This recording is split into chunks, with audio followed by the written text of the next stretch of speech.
Ya. Bagaimanakah Barisan Nasional memastikan kerjasama ini takkan menjejaskan hubungan dengan parti komponen lain?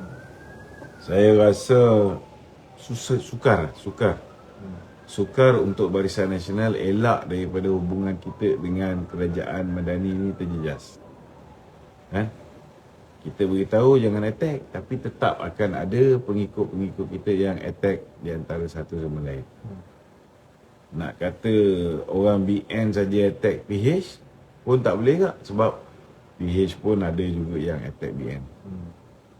Inilah akibatnya bila kita tidak bertanding dalam satu pasukan yang sama, kan?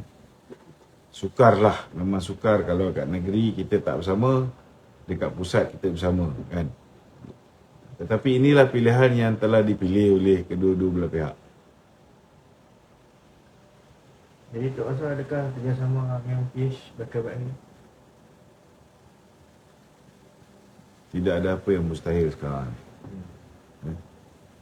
Cuma yang pasti, jaminan yang diberikan oleh Datuk Seri Zahid tidak akan ada tembok atap sehingga pilihan raya umum yang ke-16. Maknanya tak ada lagi lah langkah syaratan dan sebagainya. Okey? Ada lagi? Okay, Tok.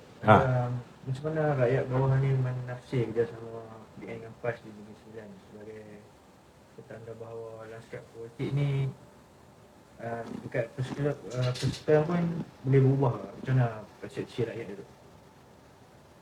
Kalau kita tengok sekarang ni, rakyat ni terutamanya orang Melayu lah, kan? Mereka nak melihat Melayu tu bersatu. Mereka tak suka lihat Melayu tu berpecah. Bukan kita tak nak. Sebelum ni mungkin nampak macam sukar sebab kita dah pernah bagi peluang, tetapi akhirnya benda ni tak menjadi.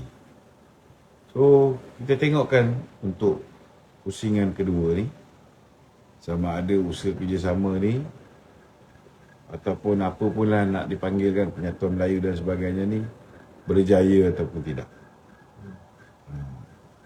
Kalau nak cerita Penyatuan Melayu ni patut kena panggil lah sekali Anwar Ibrahim, Mat Sabu, kan, Aziz Bari, buat Penyatuan Melayu betul-betul, kan? Bau mantap, kan? Okey?